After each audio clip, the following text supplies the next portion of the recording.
companheiros, vamos passar a palavra então para o nosso amigo Anazil, que vai trazer para nós hoje o fruto dos seus estudos e que Deus proteja e inspire.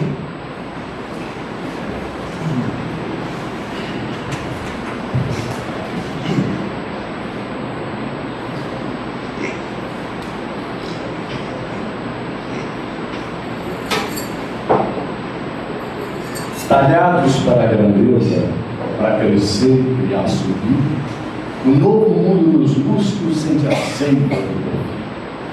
Estatuário de colossos cansado de outros esboços, disse um dia Jeová: vai, Colombo, e abre a cortina da minha eterna oficina e tira a América do mar. Molhada ira do dilúvio, qual tritão descomunal, o continente desperta no conceito universal. Dos oceanos em tropa, um traz as artes da Europa, outro as vagas do Ceilão. E os Andes petrificados, com os braços levantados, lhe apontam para o Judão. E por uma fatalidade dessas que descem do além, o século que viu Colombo, viu Gutenberg também. Semeai livros a mãos cheias, pois o livro caindo na alma é germe que faz a palma, é chuva que faz o mar. Castro Alves, o poeta baiano, cantor dos escravos. Boa noite para todos. É um prazer sempre estar aqui na nossa antiga e velha casa de Eurípides.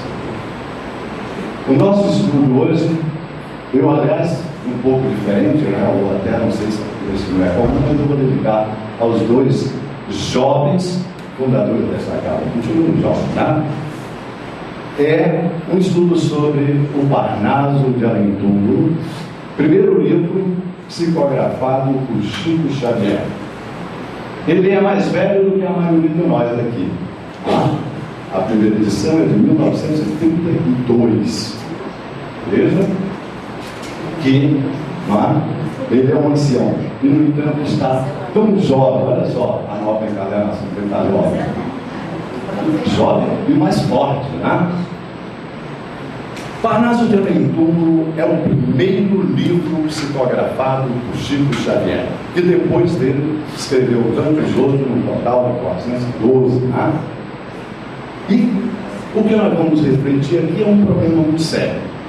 Primeiro, esse livro reúne 56 poetas nacionais e portugueses, poetas exponenciais, gênios conhecidos, e venerados pela crítica. O Castro Alves é um monstro sagrado na nossa literatura, é um deles que está lá. E ao lado desses poetas, desses 56, há outros de que nós nunca ouvimos falar. Poetas que nem os historiadores da literatura brasileira registram em suas obras. O que é estranho, No total são 259 poemas. Então a pergunta é: Chico recebeu esses poemas diretamente desses autores, Eles assinaram o nome, e o problema que se coloca para a crítica é: foram realmente esses poemas, são realmente desses autores? Quer dizer, nós reconhecemos nesses poemas esses autores? Terá sido apenas uma ilusão do Chico, ou uma tentativa de fraude? Bom, primeiro, na época, a crítica em um deles, Aquilino Rego, crítico severo, ele afastou qualquer possibilidade de fraude. E um psicólogo da época até chegou a admitir que talvez o Chico tivesse psicografado aquilo, copiado aquilo, recebido aquilo, mediunicamente, mas através de uma psicologia, através do inconsciente coletivo, algo ligado à proposta psicanalítica do mundo, coisa do ar.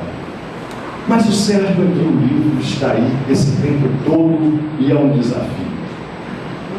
Vamos examinar então a circunstância, e o que nós vamos discutir apenas, eu vou colocar para vocês, é para que vocês meditem se seria possível que o Chico Xavier, tivesse escrito aqueles poemas com o nome daqueles autores e todas as circunstâncias que eu vou colocar. Porque a pesquisa que eu estou fazendo do livro é uma que já está bastante adiantada. Mas o nosso tempo só para pegar um pouquinho. E depois eu vou comparar o Castro Alves Encarnado. Esse poema que eu iniciei é do Castro Alves Encarnado, com poemas do Castro Alves Desencarnado. E vocês vão sentir, tá? Se há diferença, isso é com vocês. Bom, primeiro que esse livro... Bom, vamos primeiro com o Chico. Quando o Chico escreveu esse livro, ele estava com seus 20 anos, por aí, 21 anos. Morava em São Leopoldo, né, como todos nós sabemos, uma cidade, veja, imagine isso, olha, em 1932, São Leopoldo em 1932. Realmente devia ser um portento, né, de centro cultural fulminante, imagina. Então, Chico Xavier, com 20 anos, semi-analfabeto, porque ele tinha concluído apenas o curso primário, lá no interior, né? Portanto, sem grandes recursos, não os professores, eu digo, recursos para os professores deram um curso melhor. Então, praticamente analfabeto. No livro, ele tem palavra minha, onde ele diz que ele nunca pôde estudar, que ele gostava de literatura, mas ele tinha que trabalhar o dia inteiro, não teve tempo de estudar, que na casa dele não havia livros. Não é? Portanto, agora imagine, São Leopoldo não tinha uma biblioteca, não tinha um centro, não tivesse um acervo realmente cultural. Esses poetas ele nem conhecia, a maioria. Não é? Então, vejam as condições. A psicografia não é uma novidade de obras assim. Sabemos também que Maomé, aos 40 anos, era praticamente analfabeto quando recebeu o Alcorão ditado pelo anjo Gabriel. Tá? E nós temos vários exemplos de obras e o livro dos Espíritos, toda a codificação. Tá? Mas o que é importante então é que esse livro está a esse tempo todo, né, com toda essa problemática, e seria praticamente impossível que o Chico pudesse, né, na sua condição e no local onde ele morava, que ele dispusesse de tal material onde ele pudesse aprender qualquer coisa. Porque o que nós vamos ver, ele pega autores como Castro Alves, que nós vamos examinar aqui, e Castro Alves é um erudito.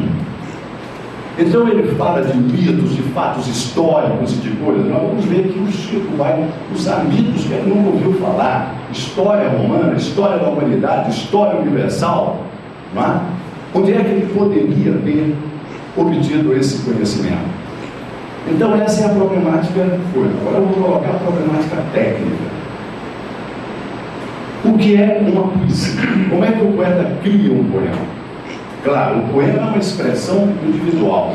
Quando o poeta escreve o seu poema, ele está dando uma opinião própria, pessoal. É uma expressão subjetiva. Mas essa sua expressão é que ele cria a partir de uma reação diante da sua imagem de mundo, diante da sua situação de realidade. Então, ele, reagindo diante da sua realidade, ele cria, então, o poema, que é uma expressão da sua subjetividade, é o seu depoimento diante daquela realidade. Certo? Ora, para que essa realidade diante da qual o poeta reage, tá? Ela é integrada referencialmente no poema. Então, só para distinguir, tá? Aquele eu que fala no poema, tá? Chama-se de eu lírico. Quer dizer, é um eu, um desdobramento, um outro eu diferente do eu autor do cotidiano, do eu histórico, Castro Alves. Então, o eu lírico que fala é o poeta, que é diferente do eu histórico. Então, o poema é criado, é uma expressão subjetiva desse eu lírico, que pressupõe uma proposição de realidade diante da qual o poeta reagiu, e essa proposição de realidade é integrada referencialmente no poema.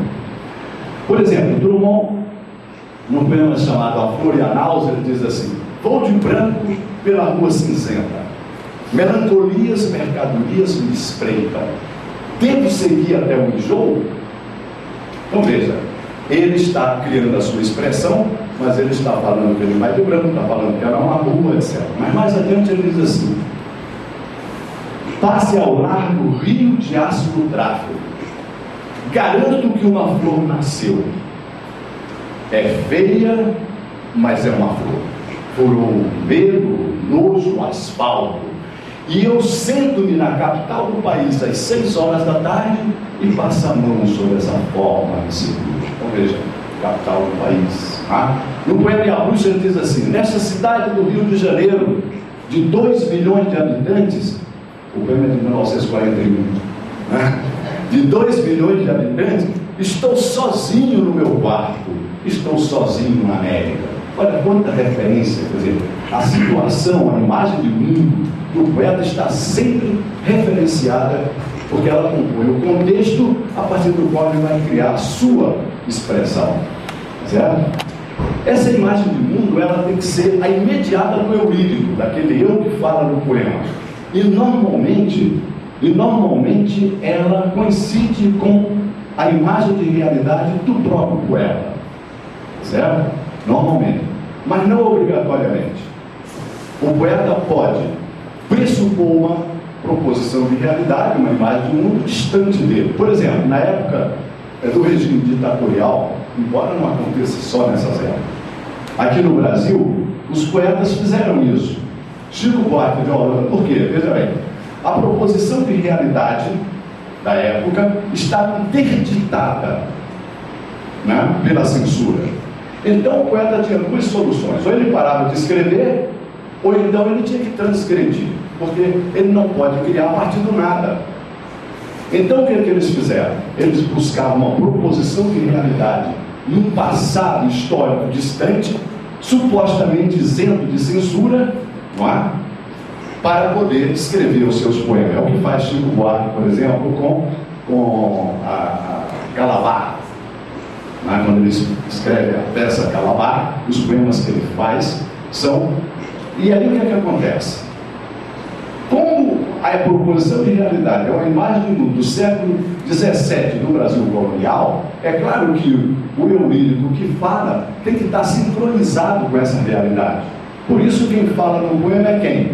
É a Bárbara, é o Maurício de Nassau, não é isso? Por quê? São os personagens, são aqueles que estão inseridos naquela proposição de realidade. Não o Chico, que é, considerando o eu histórico, ele está numa outra realidade, nessa reprimida, tá certo? Então o Matias de Albuquerque, o Calabar, são esses os personagens, eles que assumem o eu lírico, dá a palavra a ele. Como Camões faz isso nos episódios líricos? Ele cria, quem cria o poeta, é o Camões, mas ele coloca na boca do herói Vasco da Gama. Vasco da Gama é que declama como se fosse dele, tá certo?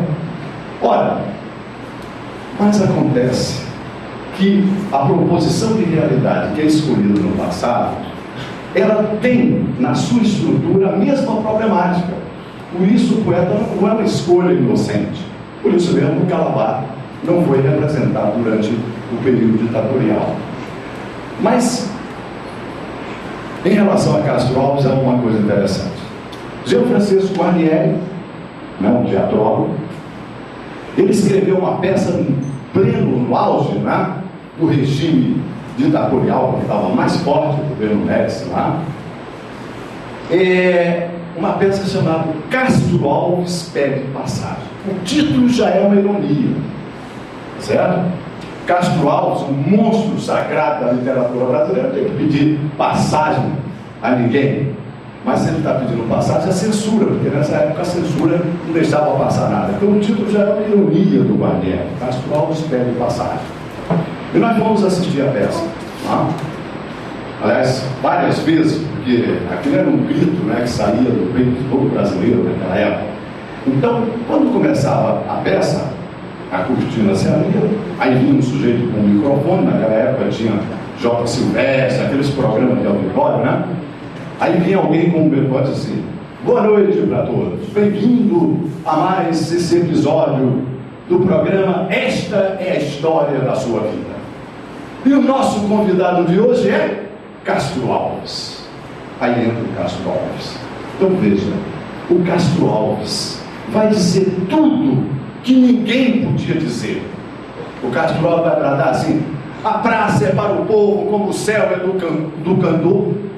A praça é para o povo como o céu é do Condor. o Condor. Então veja, quem é que poderia dizer naquela época que a praça era para o povo? Não é? Ou o céu para o Condor?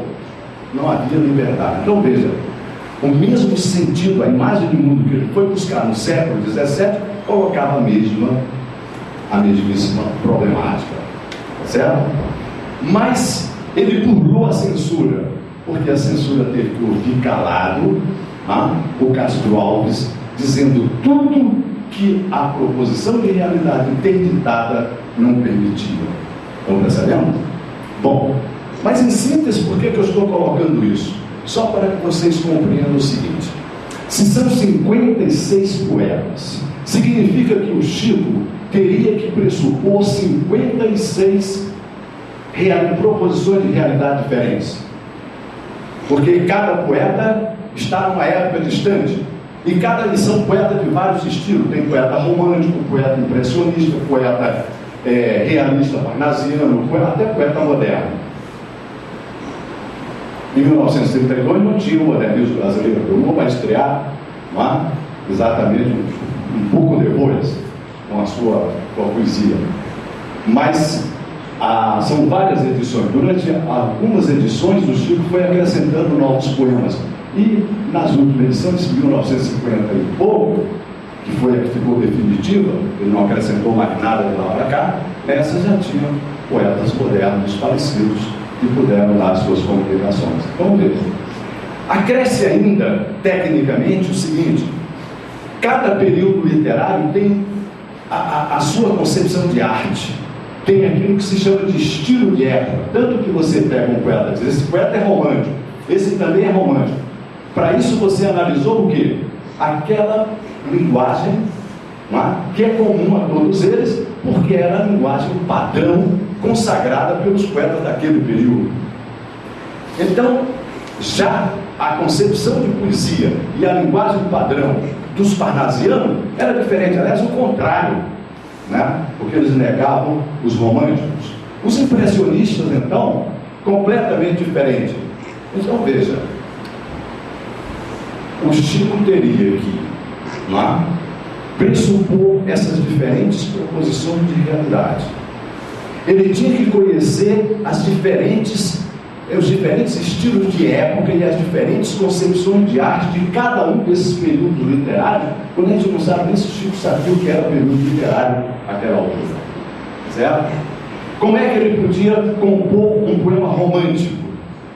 Tem que conhecer a linguagem romântica, só o romântico, e sintonizado com a época. Esse é que é o problema, porque se eu, ou um poeta aqui atual, poeta, fosse escrever um poema imitando numa outra época, fatalmente ele se traía, porque todos nós somos comprometidos com o nosso tempo. Um exemplo: jamais José de Alencar poderia ter escrito Macunaíma, nem o Mário de Andrade e Iracema.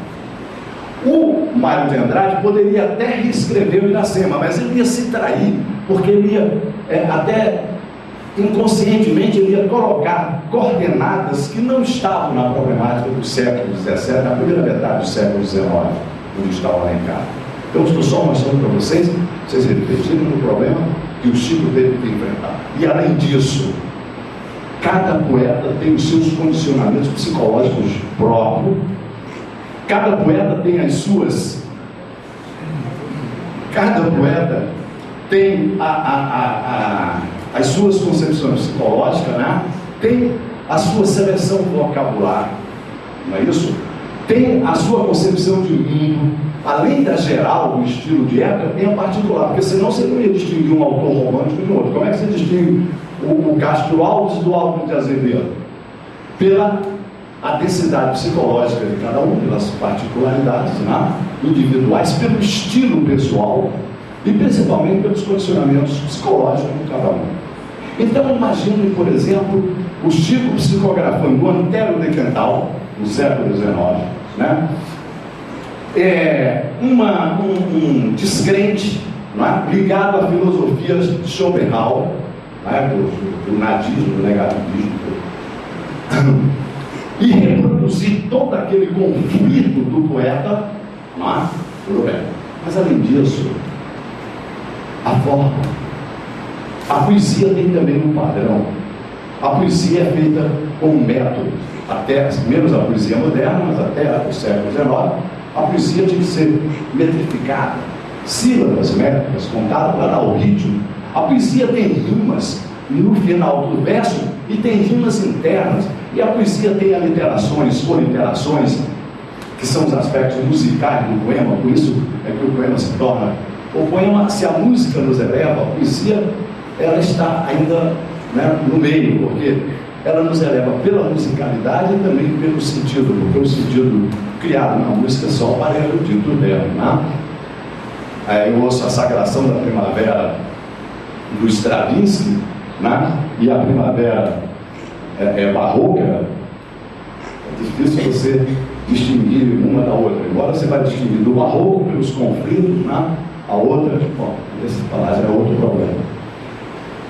Então, entenderão a dificuldade. Então, cabe para julgar isso, tem que saber o quê? Se tem que analisar a métrica, a concepção literária, não é isso? A proposta, a problemática individual de cada poeta, não é? Para chegar a uma conclusão. E eu vos digo, bonito, né? Então, vos digo que essa galera de 70 anos, né? Nesses mais de 70 anos, ele está aí no desafio e não recebeu até agora nenhuma crítica que pudesse sabonar, dizer que foi qualquer coisa. Ele está aí desafiando. E já começa a ser inserido no campo dos estudos literários. Já teses, mestrado, doutorado, nos cursos de pós-graduação, tá? Cujo tema é o Parnaso de Alencar. Esse livro, daqui mais algum tempo, vai ser um núcleo importantíssimo da pesquisa universitária nesse país. Veja, nós temos bibliotecas cheias sobre a discussão em saber se a Ilíada e a Odisseia foram escritas pelo mesmo autor. Quer dizer, se Homero seria o autor das duas. Bibliotecas. Aqui entre nós, que saber quem escreveu as cartas chilenas foi o Tomás Antônio Gonzaga ou Cláudio Manuel da Costa. Olha, isso são questúnculas diante da monumentalidade da problemática que o Parnaso coloca. São 56 poetas. Você tem que dizer se são eles ou não. Para isso você tem que analisar, desafia os críticos literários, não é? Desafia a intelectualidade. E isso deve ter uma finalidade que nós vamos saber. Sou crítico literário também, né?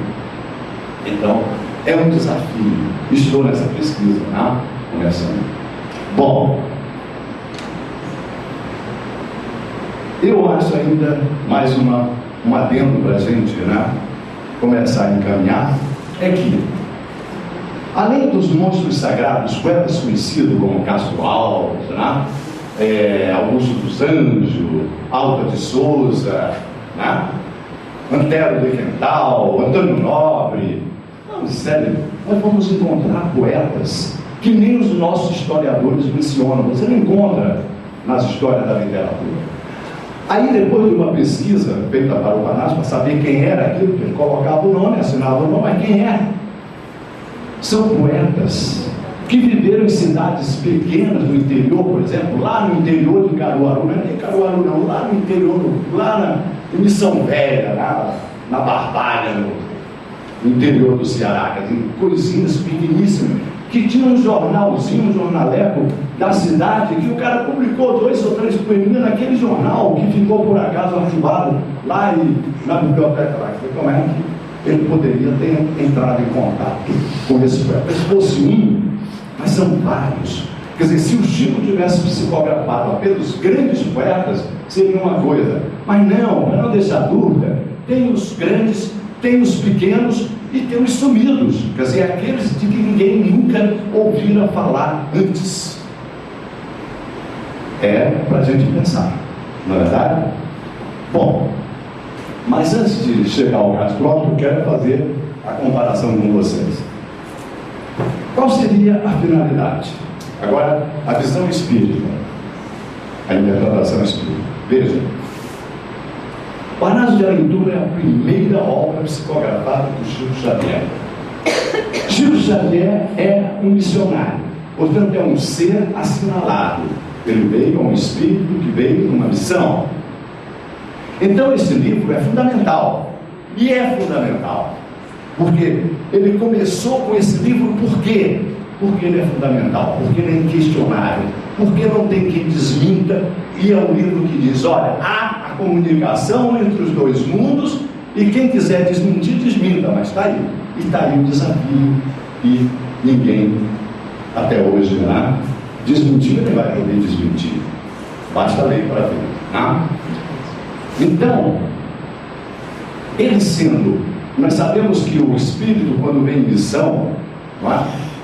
Ele tem, ele agora falou, tudo que nós devemos é a espiritualidade e a Deus, em última instância, não é? Se ele vem numa missão, tudo vai ser preparado para que ele a desempenhe. Por exemplo, Moisés, por exemplo, ele foi criado pela filha do faraó, por quê? Porque ele tinha que alcançar aquele nível cultural, ele tinha que entrar nos templos egípcios e tomar conhecimento de toda a cultura que a humanidade dispunha até aquele momento. Senão, ele não poderia desempenhar a sua missão.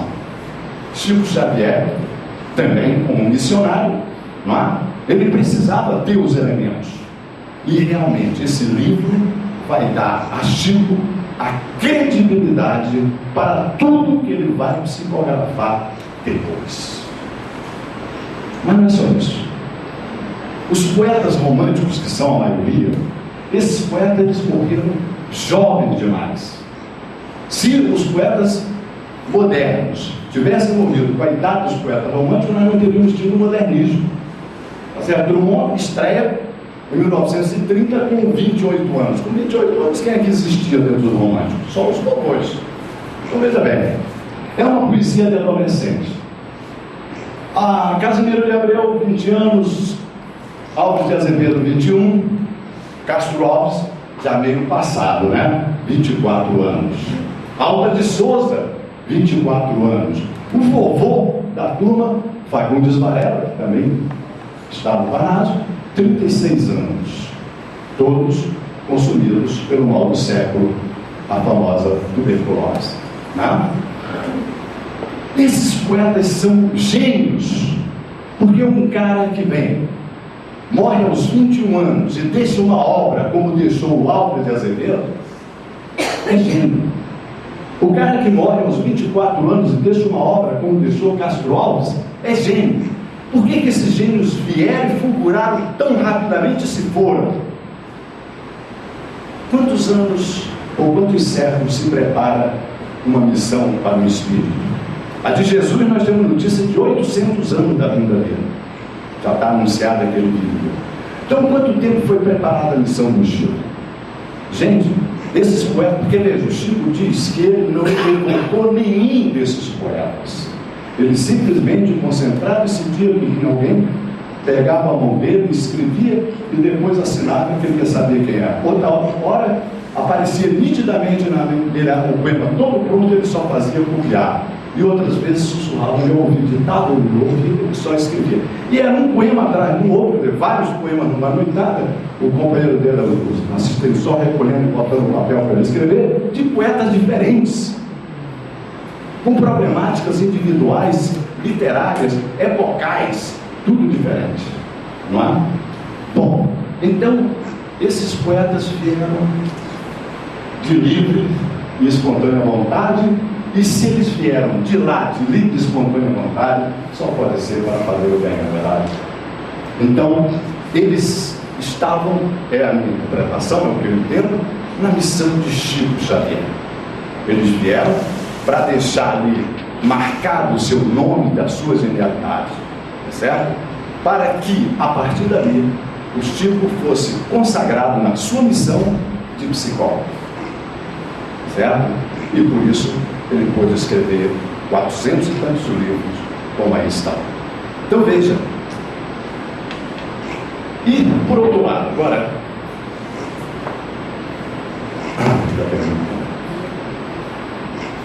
Foi muito depressa, né?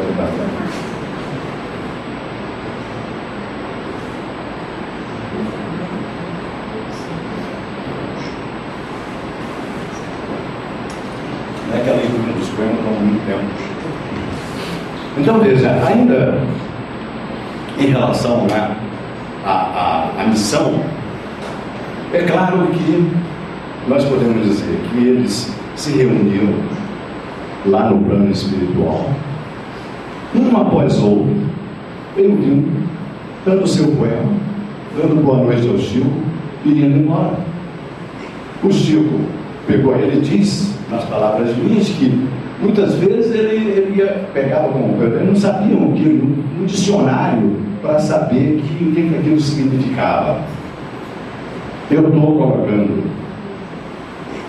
a impossibilidade literária de alguém imitar um poeta com perfeição, imitar conscientemente, quanto mais tentar imitar 56 poetas com problemática diferente, com linguagem diferente, com concepções literárias diferentes, com tudo realmente diferente e cada um específico.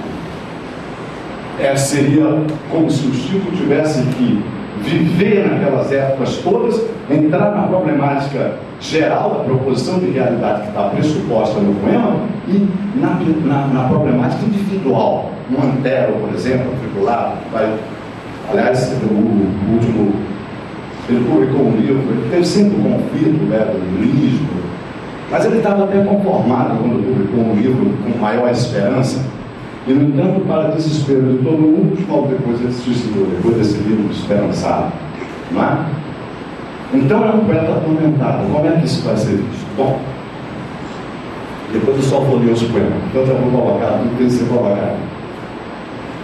Qual é o proveito para esses poetas? Quer dizer, como é que...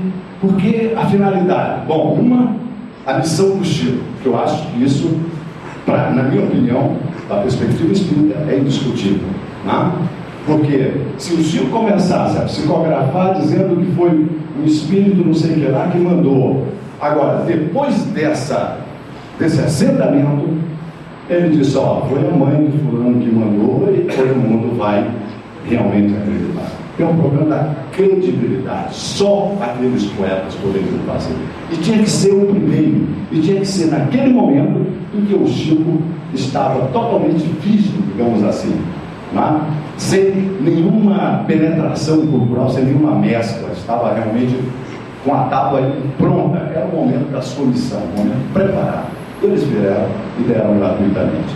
Mas para esses poetas, o que a gente observa? Então veja bem, o poeta pressupõe uma proposição de realidade, ele reage diante dela e ela está referenciada no poema.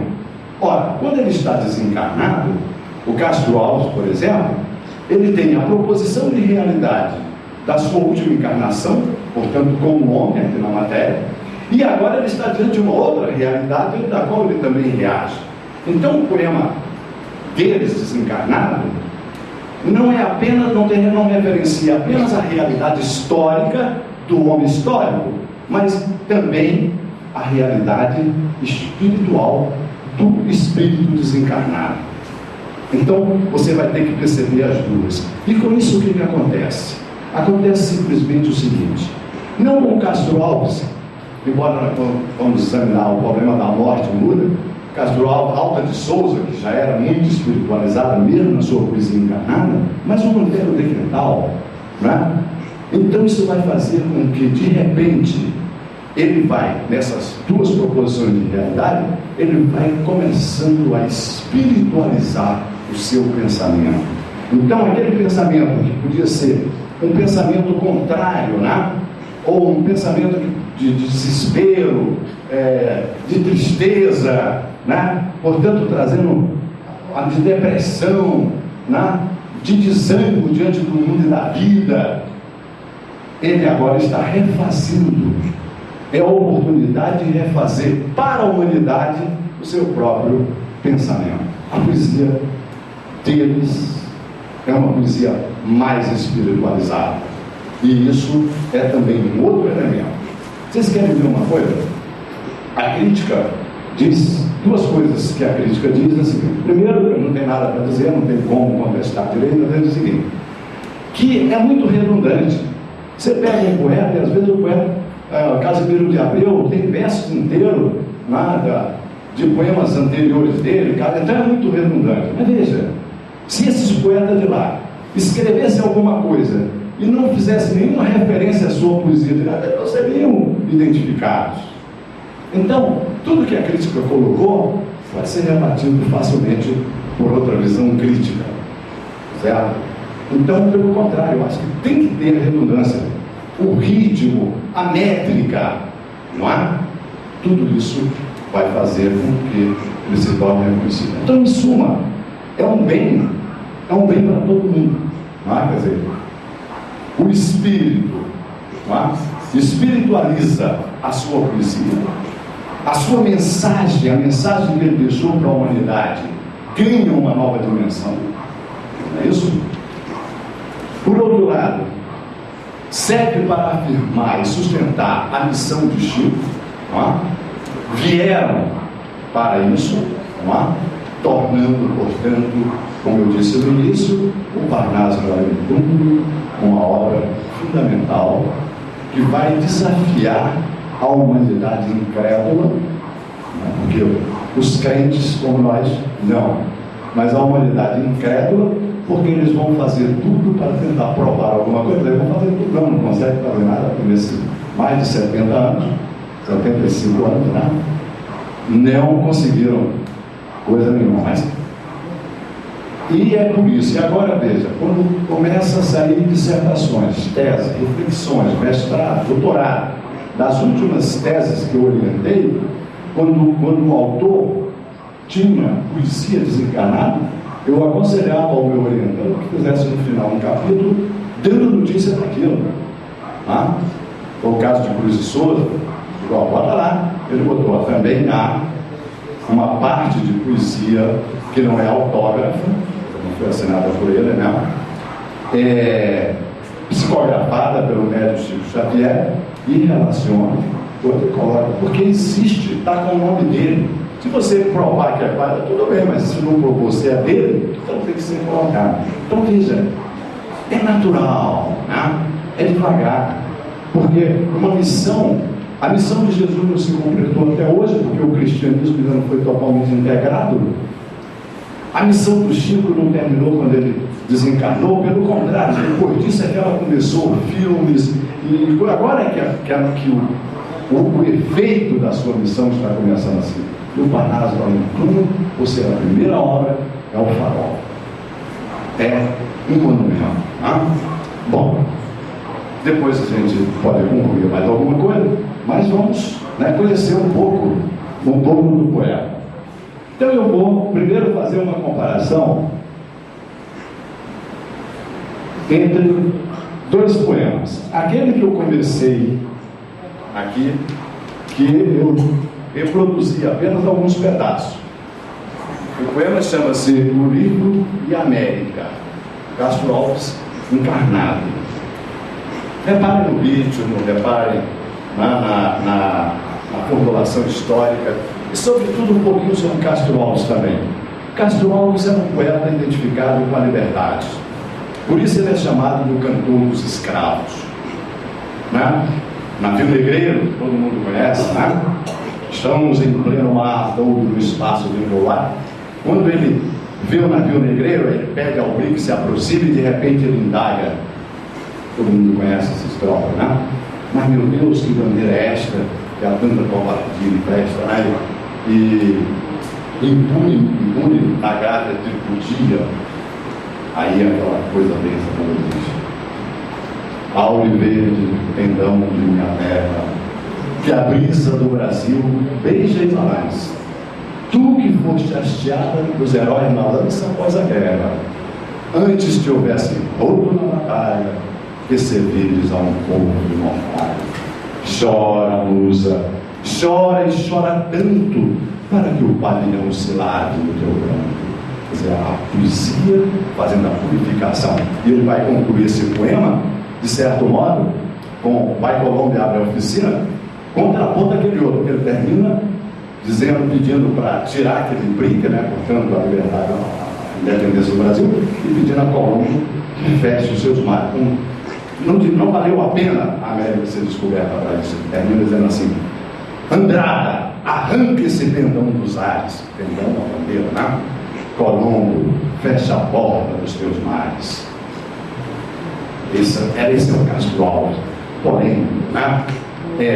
Bombástico, né? Combatendo a escravidão.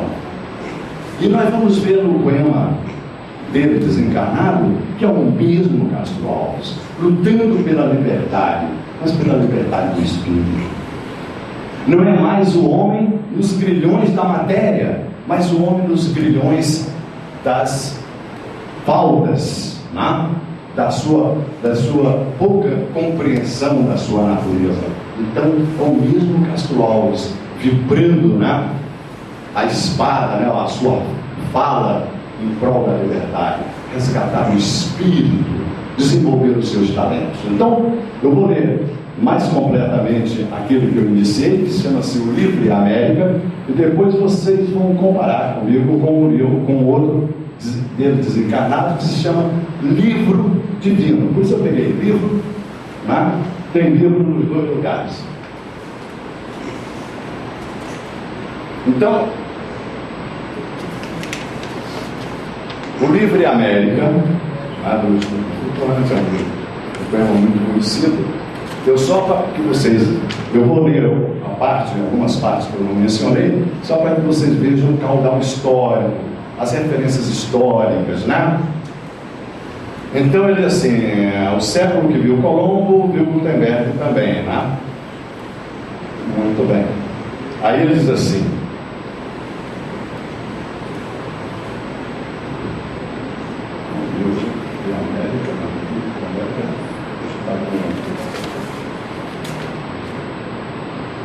aqui, por uma fatalidade dessas que descem do além, no século que viu Colombo e Gutenberg também, né?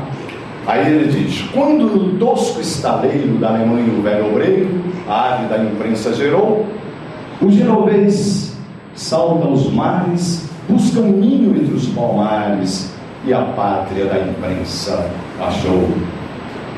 Por isso, na impaciência desta sede de saber, como as aves do deserto as almas buscam beber.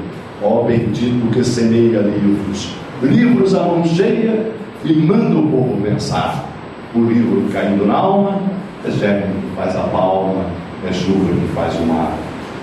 Vós que o templo das ideias largo abri as multidões para o batismo luminoso das grandes revoluções, agora que o trem de ferro acorda o tigre no cerro e espanta os caboclos nus, fazei desse rei do vento, guineide dos pensamentos, arauto da grande luz. Esse é lá bonito, né? Bravo a quem salva o futuro, fecundando a multidão. Num poema amortalhada, nunca morre uma nação. Como Goethe, poeta alemão, moribundo, brada luz ao novo mundo, num brado de Piriarel. Luz, pois no vale e na serra, e se a luz rola na terra, Deus colhe gente no céu.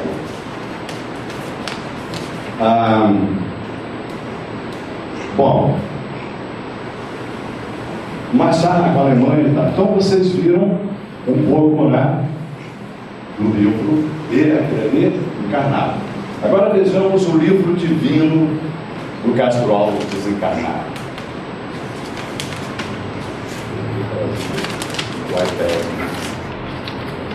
Então lá, o Livro Divino, Castro Alves Desencarnado, psicografado pelo Chico. Gemia a terra humilhada, a noite do cativeiro dominava o mundo inteiro, sob o cerco da opressão. Com mandíbulas vorazes da loba que se subleva, Roma encharcada de treva estendia a escravidão. Entre as águias poderosas jazia Atenas vencida, carpia Cartago a vida, ligada a grilhão cruel. Na Capadócia, na Trácia, na Mauritânia e no Egito, o povo chorava aflito, tragando-se por fel. O frio invadiu os templos, não mais eros de olhar branco, nem bela Afrodite amando, nem Apolo encantador.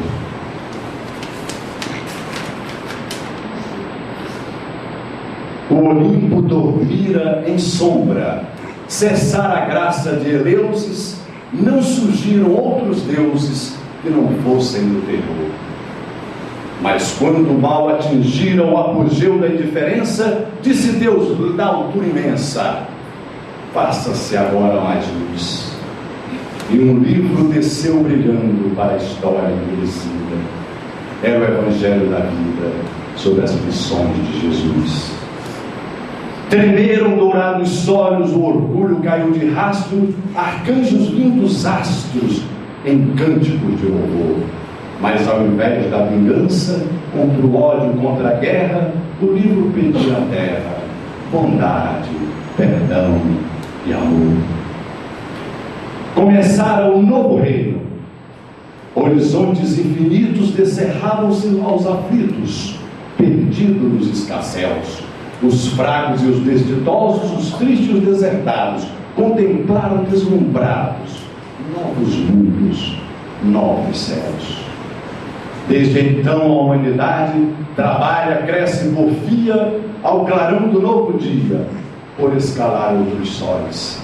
E a mensagem continua em sublimes resplendores, formando renovadores, artistas, santos e heróis, espíritas, companheiros da grande luz restaurada. Tracemos a nossa estrada na glória do amor cristão e, servindo alegremente na luta, na dor, na prova, busquemos na boa nova o livro da redenção. Ele falou aqui em Eleusis, ele falou em Roma, Apolo, né? Ele falou em Eros, que são mitos, elementos da mitologia, né? Em suma, e a todo o histórico, né, de Roma. Bom, e o outro que eu quero comparar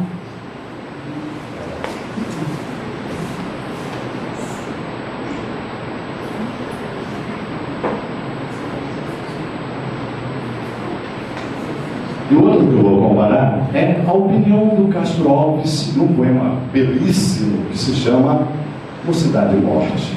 Todo mundo conhece. É um poema belíssimo, uma obra-prima do Castro Alves encarnado.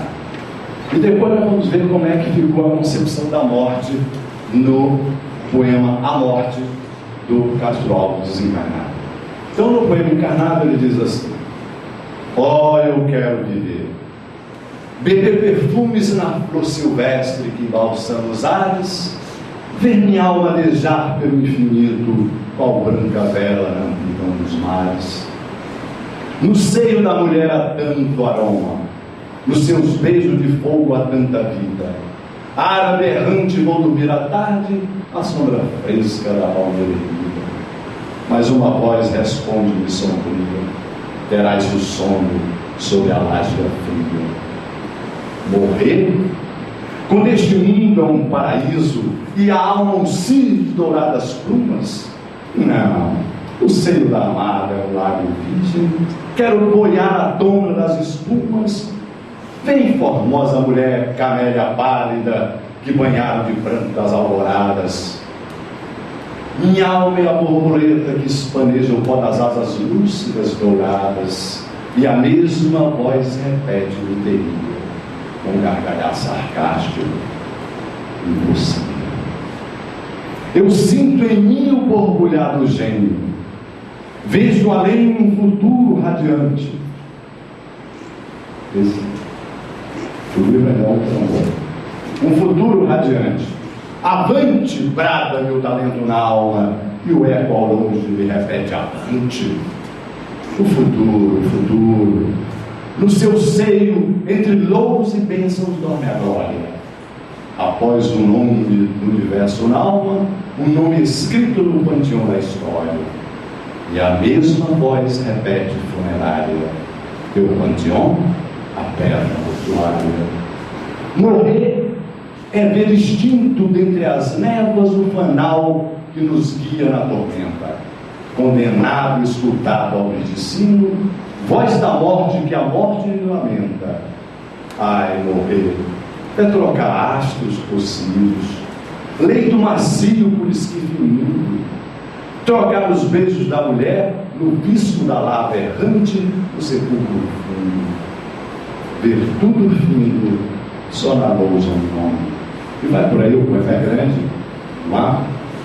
Ele diz: sombra da morte no ramal encerra, vivo ele, vivo que vaga sobre o chão da morte, morto entre os vivos a vagar na terra. Ele estava, né, com o seu problema, a terra da morte. Aí ele diz assim: e eu morro, ó Deus, na aurora da existência, quando a sede e o desejo em nós palpita. Levei aos lábios o dourado pomo, mordi no fruto podre do asfaltita. No declínio da vida, novo tântalo, o vinho do viver de mim passa. Sou dos convivas da legenda hebraica, o estilete de Deus quebra minha taça. E até minha alma sombra, e até minha sombra inexorável, morrer, soluça-me implacável. Adeus, pálido amante dos meus sonhos.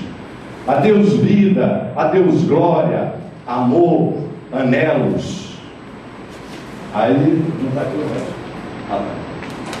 Falta uma estrofezinha. Adeus, amor, anelos.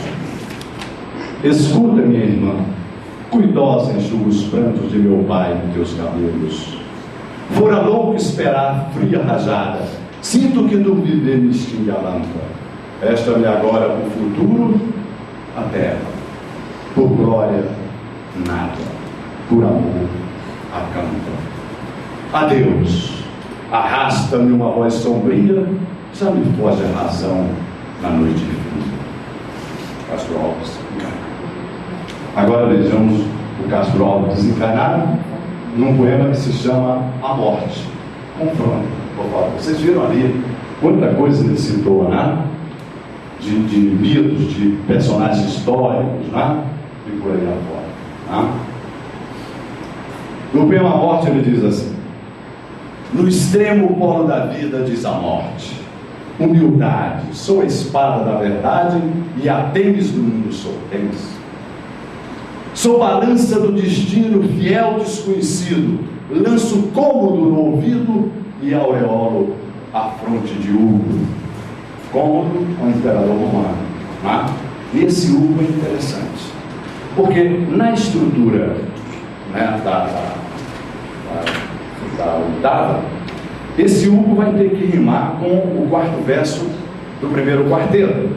E lá ele diz: e a tênis do mundo sou. O Hugo não rima com sou, rima. Então esse Hugo aqui só pode ser o famoso Vitor Hugo, e tem que ser pronunciado em francês. Então fica bonito, ó. E a tênis do mundo sou balança do destino, o fiel desconhecido, lanço cômodo no ouvido e aureolo à fronte de Rico.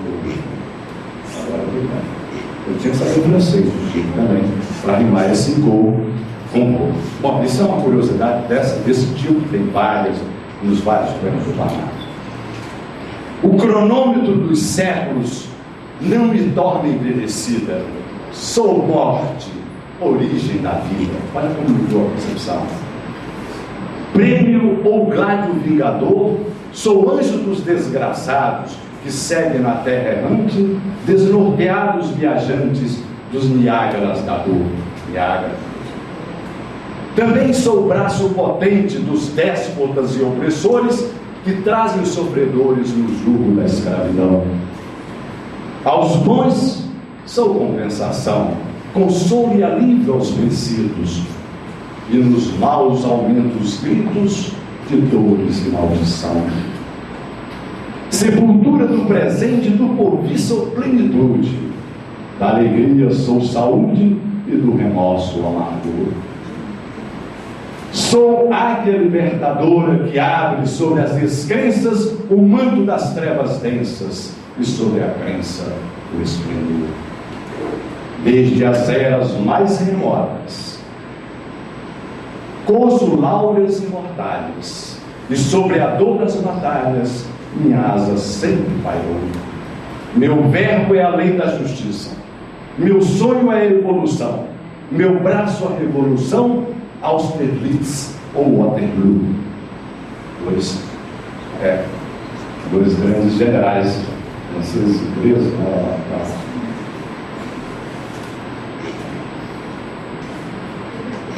Continua a morte falando: homem, ouve-me.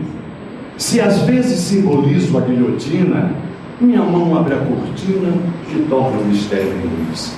Veja a semelhança vocabular, cortina, colombo, para aparecer em vários lugares. O nível semântico em luz. E por trabalhar com Deus na absoluta equidade, sou prisão ou liberdade, nova aurora ou nova cruz. Se o cristal que imita o céu da consciência tranquila é o luzeiro que cintila na noite do teu viver, oásis, dou-te o repouso. Estrela, estendo-te o lume. Flor, oferta-te perfume. Luz da vida, dou-te o ser. Mas também, se a tirania arvora-se em lei na terra, eu mando a noite da guerra fazer o sol provir. Arremesso a minha espada, atendo fogo aos canhões, faço cair as nações como fiz Roma cair. Foi assim que fiz um dia, ao ver o trono imperfeito estrangulando o direito. Busquei Danton, Mirabeau, e junto ao culto de Tênis, tomei um carro de Jove e fiz 89 quando a França me ajudou. Gente, além das citações, Danton, Marat não citou, também da Revolução Francesa. Ele está citando gente da Revolução Francesa. Danton, Marat, Tênis. Aí tomei o carro de Jove, Deus da mitologia, é o Zeus, e fiz 89 quando a França me ajudou. Ele sabia até a data da Revolução Francesa. Então, implacavelmente, fiz a Europa ensanguentada ajoelhar-se humilhada diante de tanto horror. Das cidades fiz ossuários, dos campos Saaras ardentes, Saaras com maiúsculo zero. Trucidez réus inocentes, apaguei a luz do amor. Até que um dia o Criador, sempre amoroso e clemente, que jamais esteve presente nem passado nem pouco, bradou no cume dos céus num grito piedoso e forte: não prossigas, basta a morte, agora é reconstruir. Portanto, homem, se tens por bússola o bem na vida, olha o sol de fronte erguida, espera-me com fervor. Abrir-te-ei meus tesouros, serei tua doce amante, cujo seio palpitante guardar-te-á paz e amor. Se às vezes se te afigura que sou a foice impiedosa,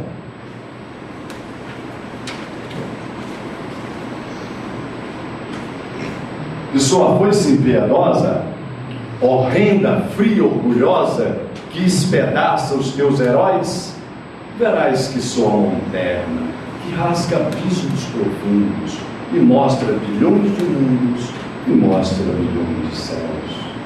Conduz os seres aos céus, à luz da realidade. Sou ave da liberdade, que ao lodo da escravidão, venho arrancar os espíritos, elevando as alturas.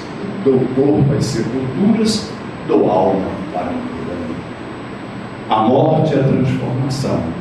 Tudo em seu seio revive. Esparta, Tebas, Nínive, em queda descomunal, revivem na velha Europa e, como faz as cidades, remodelam humanidades no progresso universal. Vejam que são em cima do mesmo tema da morte. E uma lição espírita, uma bela lição espírita, que eu não posso deixar de ler, com ele eu quero terminar, encerrar, mas também pelo seguinte, porque está ligado, ele faz uma mistura dos campos semânticos do livro de América, dele encarnado, e o livro divino dele desencarnado. E é uma mensagem espírita para os espíritos. Chama-se Marchemos. O ritmo é do Talhados para a Grandeza, né? E a mensagem mais forte. O Marchemos, ele diz assim: há mistérios peregrinos no mistério dos destinos que nos mandam renascer. Da luz do Criador nascemos, múltiplas vidas vivemos, para a mesma luz volver. Buscamos na humanidade as verdades da verdade, sedentos de paz e amor, e em meio dos mortos-vivos somos míseros cativos da iniquidade da dor. É a luta eterna e bendita em que o Espírito se agita nas sendas da evolução.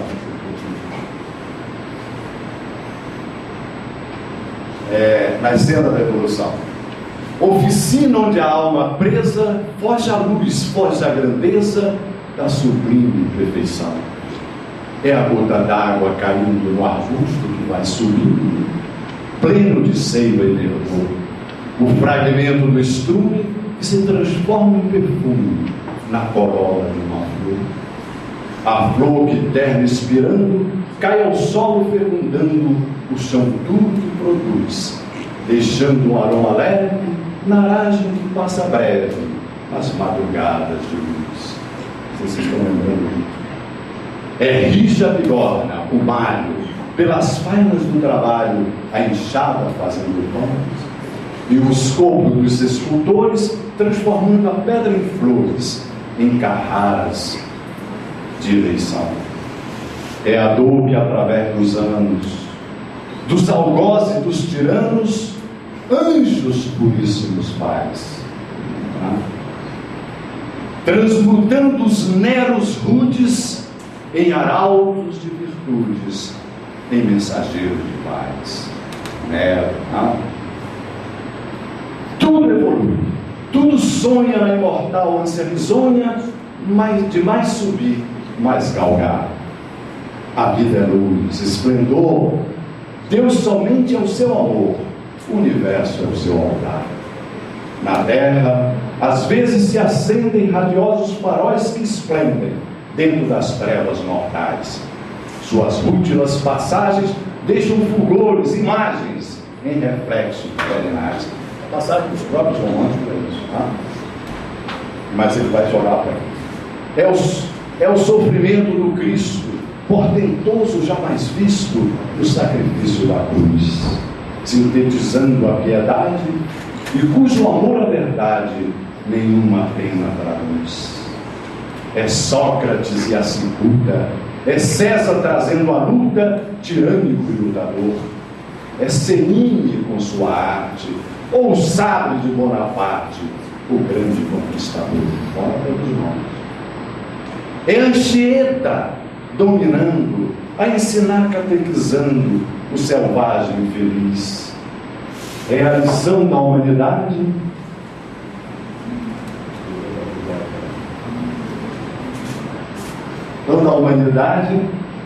de extremosa caridade do pobrezinho de Assis. Ó bendito quem ensina, bendito quem semeia, ó bendito quem ensina, quem luta, quem ilumina, quem o bem e a luz semeia nas fainas do evoluir. Terá a aventura que anseia nas sendas do progredir. Uma excelsa voz ressoa, no universo inteiro ecoa, para a frente caminhar. O amor é a luz que se alcança. Tem de fé, tem de esperança, para o infinito marchar. Boa noite. Obrigado.